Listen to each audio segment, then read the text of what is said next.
Hello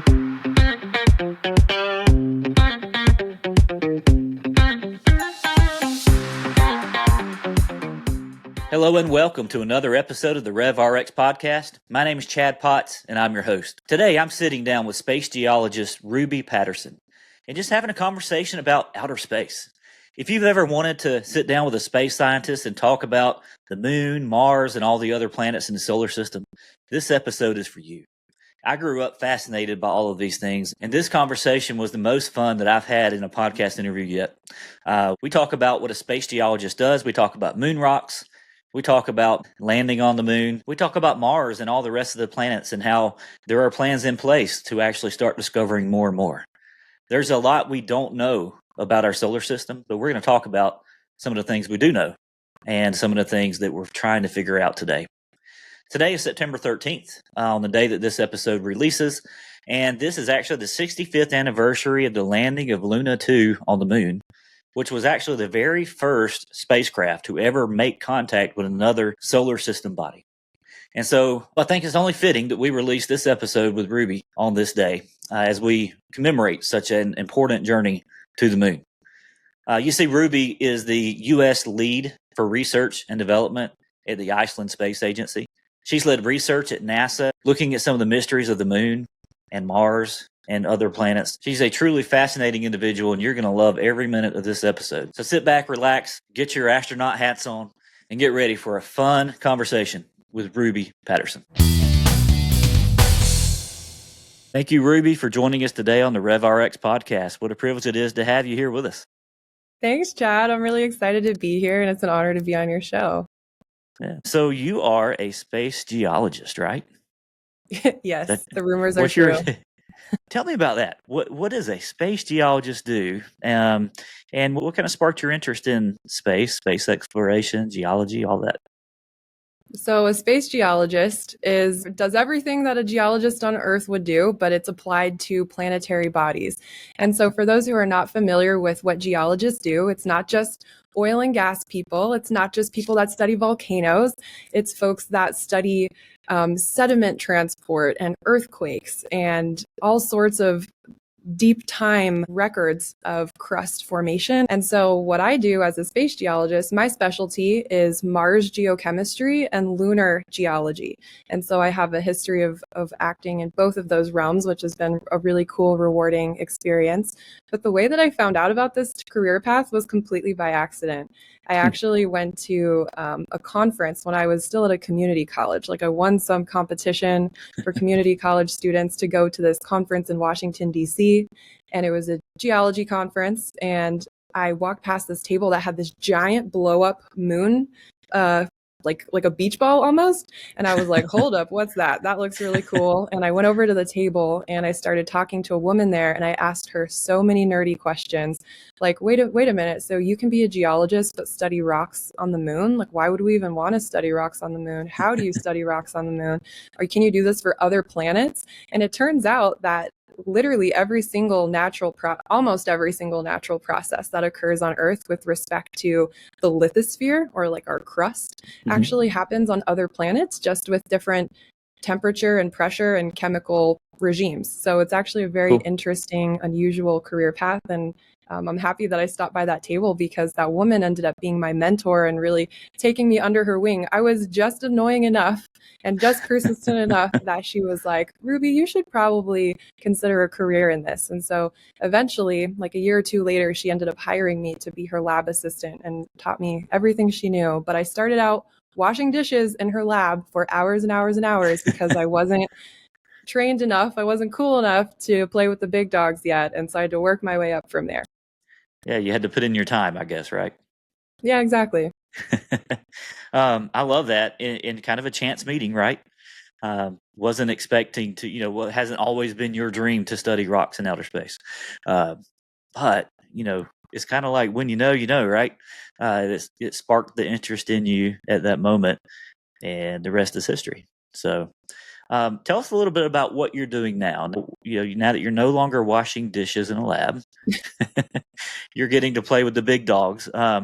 Tell us a little bit about what that looks like for you, kind of just big picture, then even on a daily basis. Sure. So big picture, my newly minted title, which sounds actually really cool, and I'm very proud of this title, Yeah. is the United States Lead of Research and Development for the Iceland Space Agency. And Yeah, so what I do in I didn't this want to mess role, that up, so I'm glad you said that.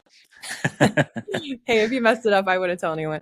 But what I do, so I live in Southern California, and there's so many space startups out here that want to send stuff to Mars or to asteroids or to the moon, that they need someone to really guide them in field testing on Earth to make sure that all of their hardware and all of their sensor packages or rover wheels or spacesuits or whatever they're developing are battle hardened and ready for the space environment. Gotcha. And a lot of these startups are also really bootstrapping. Like, they don't have a cajillion dollars to hire this dream team of people. They're doing the best they can with what they got. And Right. so what I do is I will step in and sometimes act in a consultant type role, because they don't want to pay a geologist full time on their staff. So they'll hire me kind of as needed, so I can step in as a consultant. But I also have a lot of field experience, especially in Iceland. And so I will help design field plans for them and help facilitate special permitting. And in some cases, I will actually go to Iceland with them and help them carry out their field expeditions, or recommend people that would be better suited to their specific needs in Iceland, so that they can have the best possible, highest fidelity testing in an environment as close as possible to the lunar environment as we can get on Earth. And Iceland just so happens to be a really good place to do that. And there's other places on Earth that you can go to as well. But Iceland is also a really historic place for space analog testing. All the Apollo astronauts trained out there, and a lot of the Artemis astronauts, or the up and coming astronauts that don't know if they're even selected for the Artemis program yet, they go to Iceland and they do a lot of field training out there. So it's really a great proving ground for space companies to test their technologies. That's really cool. So what about Iceland makes it ideal for, the similarities between that and the lunar surface? What about the surface in Iceland makes it unique? Iceland is a predominantly basaltic terrain. And what that means is that it's mostly just volcanic rocks. And I say just, all the geologists listening to this are like, how dare you say just?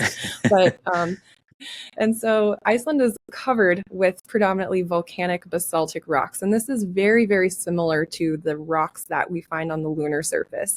In addition to this, it's very desolate. You can find vast expanses of nature that you will not run into another person.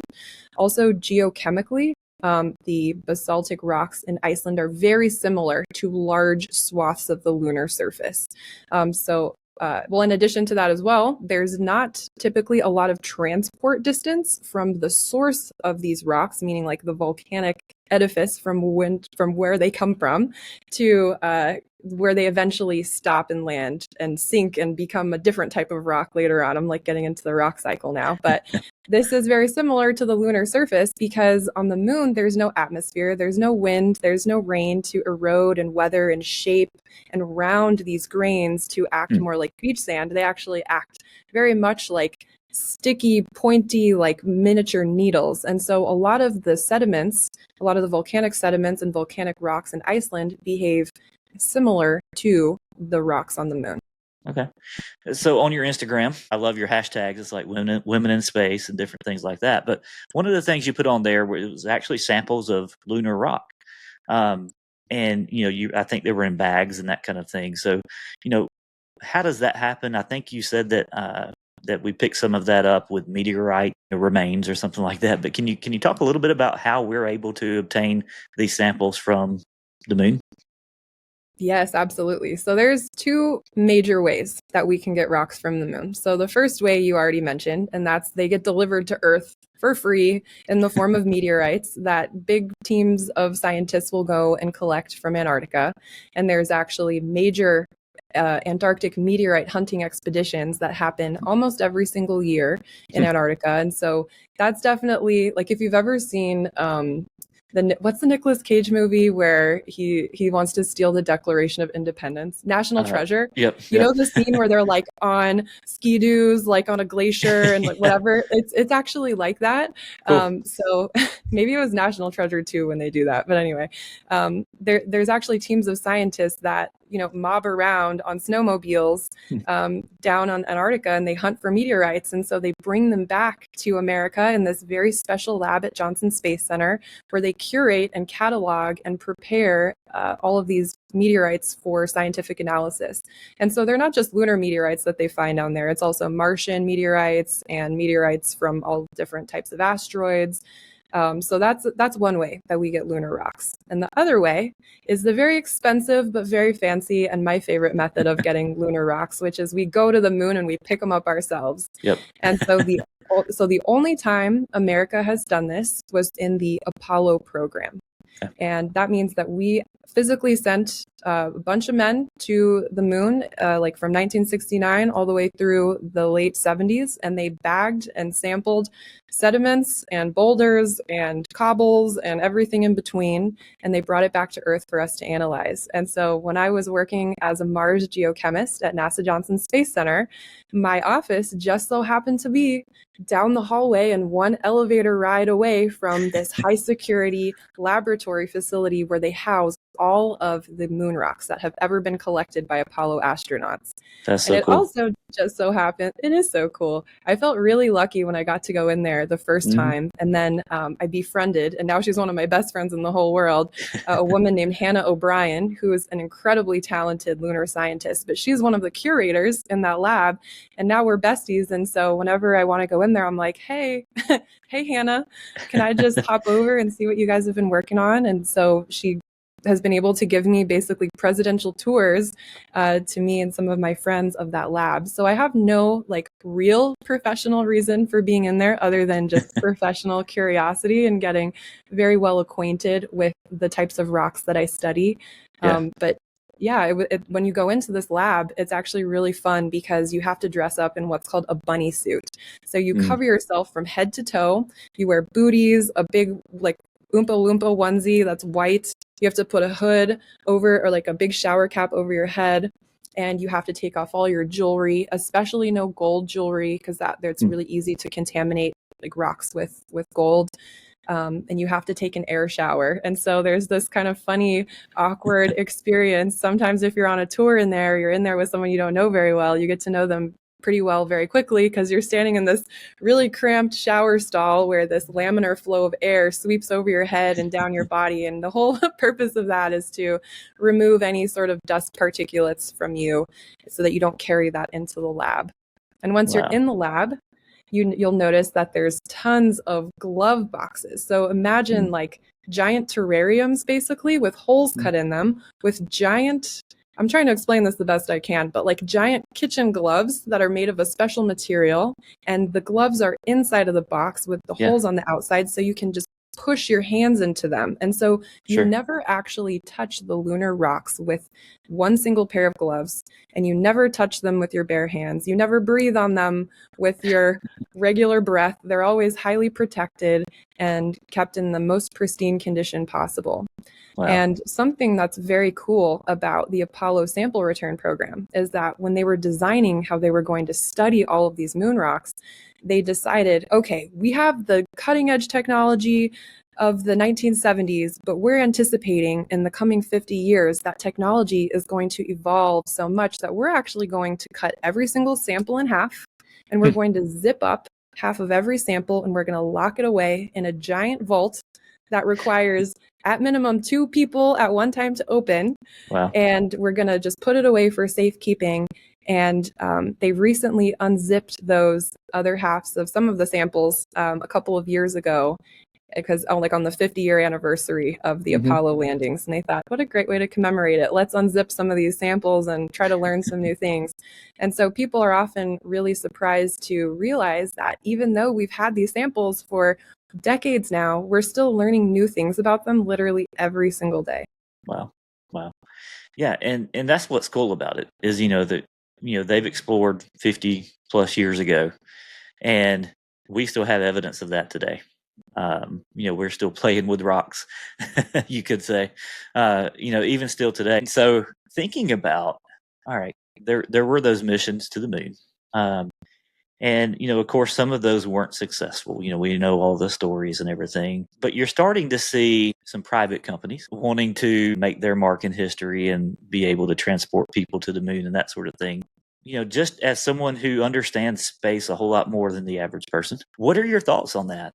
In my mind, I'm thinking, okay, that's pretty dangerous, but curious to know what your thoughts are, particularly from a scientific method of looking at that, the disruption of the surfaces and that sort of thing. Wow, that is a really great question. And I'm so glad you brought that up because a lot of people don't realize how it's a bit of a tug in both directions as a scientist who's now working in industry. So a lot of times I do have to walk this knife's edge of being a classically trained scientist where I want to preserve the immaculate pristinity of the lunar surface because it quite literally is this cosmic library that's just waiting to be tapped for information. But then now, as I'm working in industry and I'm literally helping facilitate people go to the moon and disrupt this beautiful geologic environment with untold answers to questions we've been trying to answer for thousands of years, it's this ethical quandary that I wrestle with, honestly, quite often. And so one example of this that I'll share is I'm sure a lot of your listeners have heard of SpaceX, this rocket company that Elon Musk has started, and it's doing incredible things for the space industry. But most notably, they've won a contract from NASA to launch tons and tons of cargo, or as we call it, payload, to the lunar surface inside of a rocket called a Starship. And the Starship is going to be, I think, about 70 meters tall. So it's a giant rocket. And if any of your listeners watched the Olympics in Paris this past summer and you saw the swimmers swimming in the giant pool, that pool is 50 meters long. So this rocket is actually going to be 20 meters longer than the Olympic swimming pool was long. And when you think about the amount of payload and mass that can be cramped into the Starship, and you have to think about how much reverse force is going to be required to safely land this giant rocket delicately on the lunar surface, you're going to be disrupting an insane amount of lunar regolith. You're going to be disrupting tons, literally tons of this unconsolidated lunar soil, or regolith as we call it, from in and around the landing site area. And there's been a lot of modeling work done by a gentleman named Phil Metzger from Florida, and he's modeled the effects, the plume effects of landing a Starship on the lunar surface and what that actually might do to the lofting of the regolith as the Starship descends. And what one Starship will do is actually create a transient lunar atmosphere that encapsulates the entire moon. And so even landing one Starship will affect literally every single place on the moon. And so on one hand, I'm like, oh, I'm a scientist. This really breaks my heart. Like, we really have to get up there and sample as much as we can before Starship kind of gets up there and effectively ruins it. I mean, I hate to say it that way, but in a way, they kind of are ruining it for a lot of scientists. But then the other side of me is like, let's do this thing. Like, I'm so ready. I want to go to the moon. I know you want to go to the moon. Let's all go together. Let's hop in a Starship and go. And so it's a hard mental balance to strike because I see both sides of it very clearly. Yeah, it seems like you're right in the middle of that. And I think that's a really brilliant way to look at it, is that you're kind of torn in both directions. Is there value in it? Yes. Is there also lots of untold answers that we're seeking in the territory that is undisrupted? Absolutely. And that's amazing that one Starship would kind of affect the entire moon. That was going to be my next question was, what are the models showing that the effects of that would be? And that's incredible. Yeah, and something else that's worth mentioning is that a lot of the lunar regolith is extremely, extremely fine-grained, like to the point where if you're familiar with like makeup setting powder or almost like talcum powder granularity or like grain size, that's what most of the lunar surface is like. I mean, it's basically miniature glass needles of that size range. And so it's very, very sticky. It gets stuck in like all of the astronaut spacesuits. It abrades all of the astronaut visors to the point where they're like scratched and they have a hard time seeing within a specific angle to the sun, which kind of has the same effect of like driving in a separate direction as someone with their headlights on when it's foggy outside. It kind of like occludes your vision a little bit. It ruins camera lenses. It does all sorts of things. And also, because it's so fine, it has a really, really hard time settling. And so when we loft it up and create this transient atmosphere, it's going to create a pretty hazy surface environment. And we don't really know how to mitigate that effectively, especially on like a global, like a lunar global scale. Sure. Yeah. There's so much we don't know. Yeah. So thinking about, okay, when's the last time that man was on the moon? The late 70s. Yeah. And so, with all our technology today, we haven't been back in a 50-ish, 45 years. Why is that? I know we saved half of what they brought back. So is it because we're still kind of working on that? Is it that fear of disrupting, the surface?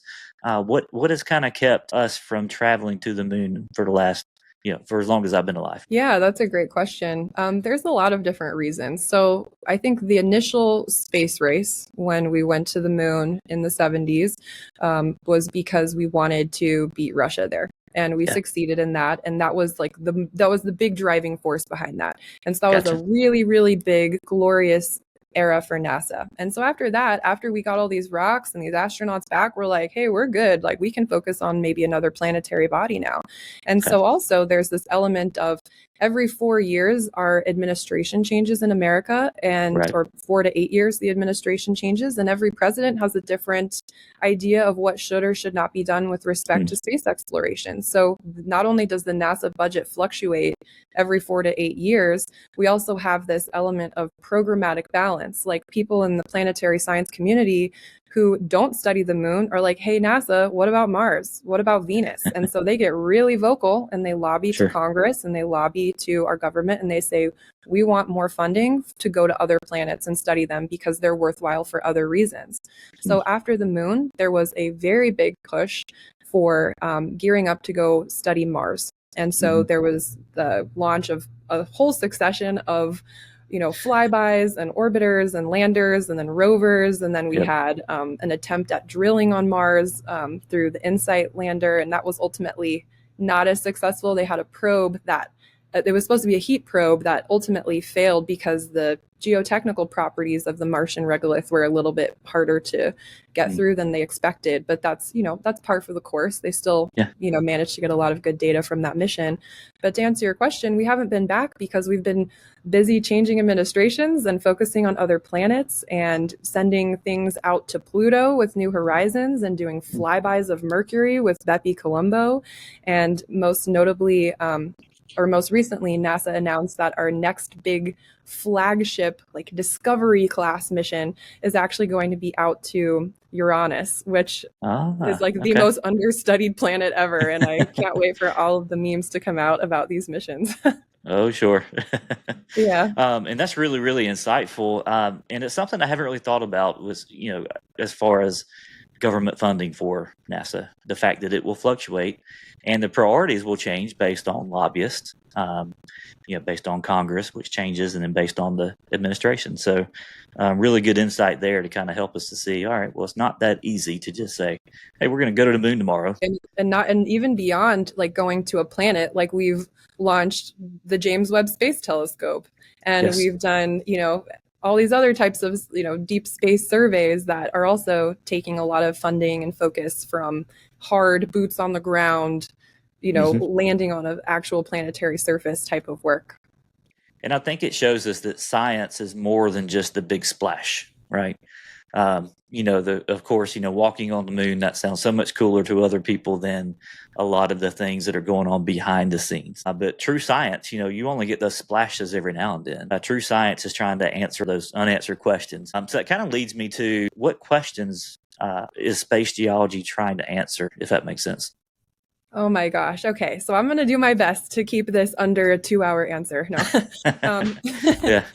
So it just depends on what planetary body that you're on. So, for example, I'll stick with the moon for now, and we can move to Mars in a minute. But on the moon, because there's no atmosphere, there's no plate tectonics, there's no wind, there's no rain, there's none of these elements that we have on Earth that effectively erase and recycle all of our crust. The history of the moon, since it was created, is completely preserved in place from when it originally formed. Like there's no plate tectonic shifting to move things around, that we have to do this like paleotectonic reconstruction. Like we don't have that on the Earth. And so we have impact craters that are preserved. We have all sorts of geochemical signatures. We have solar wind implantation that's preserved in the lunar regolith. And all of these things have hints and clues that we can use to reconstruct what our early solar system was like. So that's one part of it. Another part of it is just knowing about lunar resources. Like we want to go further into our solar system, but it's so expensive, and a lot of times like payload or the cargo that you're carrying is one of the limiting factors, because you don't want to carry a bunch of water with you to the moon because it's so incredibly heavy, and it costs I don't know how many tens of thousands of dollars or millions of dollars, depending on who launches your payloads to the moon, that would cost. And so we want to be able to effectively like mine that and process that in situ or in place on the lunar surface. And so we want to know all about what types of resources that we can leverage on the moon, so that we don't have to take care of that on Earth and pay to ship it up there, or we don't have to mine that on Earth and continue to degrade our spaceship Earth, if you will.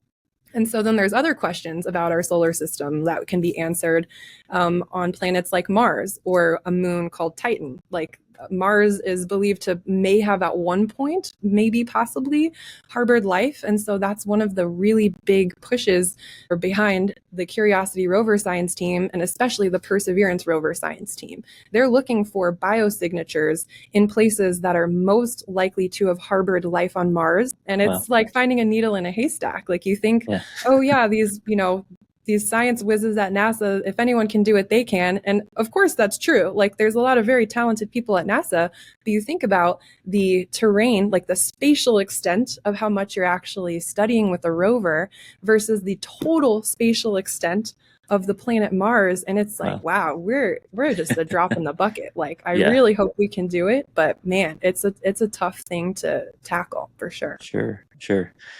So what are some upcoming missions? You'd mentioned one or two already, but what are some upcoming missions and research that you're most excited about in the field of space? Ooh, okay. So there's one mission that I'm very partial to. It's called the Viper mission, and it stands for Volatiles Investigating Polar Exploration Robot. I hope I got that right. But basically, this was a rover that cost about $500 million that NASA built and tested, and it had all these fancy whoozy whatsits on it that can essentially characterize the lunar surface environment and sniff out any sort of water vapor and just basically give us really good geochemical information about what sort of resources we might encounter in the lunar South Pole region. Now, the Viper rover got a lot of press recently because it was actually canceled. The entire mission was canceled. And this had the planetary community up in flames, Chad. We were real upset. And people are still lobbying and trying to get it reinstated because people's entire careers are on the line. Like people have been dedicating 10 years to this, and all of a sudden NASA's like, oops, sorry, we're over budget. So we're going to cancel this $500 million rover mission to save like $80 million, right? So the math ain't mathin', in my opinion, but NASA can do what they want to do. So what I'm excited about with respect to this mission is that the commercial space community sees the value in the Viper rover and all of the instruments on board. And there's now this coalition of commercial space companies led by a company called Intuitive Machines out of Houston, Texas, that are now trying to buy the Viper rover so that they can independently send it to the moon and use all of the fancy whoozy whatsits on board to fund or to further their scientific exploits. And so Love I'm it. very excited to see this play out for several reasons. Number one, like the business reason, like what is this going to do to the reputation of intuitive machines, the stock price of intuitive machines, because they're publicly traded? What's this going to do to the other companies that are involved in this? Hopefully, presumably, it's going to support and help nourish their business development. Sure. But Yeah. also, I'm really interested in like what's going on in the rocks up there. Like Yeah. we've never actually explored the lunar South Pole at all. And the geology of the lunar South Pole region is vastly different than the geology where we sent the Apollo astronauts. And so one of the major differences is that it's actually the oldest and most primordial crust that's preserved on the moon. So we're going to get clues about the very, very beginning of when the moon was just starting to crystallize from Wow. a basically burning ball of magma in space. And we don't have any evidence of that in our Apollo collection. We have maybe like a fragment of a rock. We have like a clast inside of another rock. But we need more information about what that early moon formation time was like. And Sure. something else that people really do not understand about the lunar South Pole region is how absolutely treacherous the topography is. And so something that I like to highlight when I tell people about this is that there's essentially a Mount Everest situation in the lunar South Pole. Like if you Wow. think of Mount Everest on Earth and how many people have tried and failed and tried and succeeded to summit it, and how much of an incredible accomplishment that is, there's actually this place on the moon that if you go from the rim of Shackleton Crater to the top of a feature called Malapert Massif, there is actually a greater elevation gain Wow. on the moon than there is over the same distance on Earth from the base of Mount Everest to the top of Mount Everest. And so when we're talking about going to the lunar South Pole, this is no small feat. Like not only is the topography absolutely insane, we Yeah. have incredible temperature fluctuations between shadowy regions and regions that are lit by sunlight. Something else that a lot of people don't realize about the moon is that there's areas of permanently shadowed craters, like areas that literally never receive a single drop of sunlight. And these regions can be actually colder than the surface of Pluto. And that's just on our moon. Yeah. And this is such a mind trip when you're trying to create spacesuits or any sort of scientific instrument, because you have to design this hardware to withstand temperatures that range from Pluto to like sunlight on the moon. And that's a very, very hard material science challenge to overcome. So good luck to them, whoever's designing those things. Sure. Lots of exciting things to come. Yeah, this has been fun, Ruby. Thank you so much. Appreciate you. Appreciate what you're doing. And it's just neat to be able to talk about what we do know as a very small percentage of what we may know down the road. So appreciate you being here. Thanks, Ruby. Thank you for listening to the RevRx Podcast. We hope you enjoyed what you heard today, and if so, we'd love it if you would hit that subscribe button so that you'll never miss a new episode from us. Also, feel free to leave us reviews and comments, as we'd love to hear from you. Be blessed and be the very best you.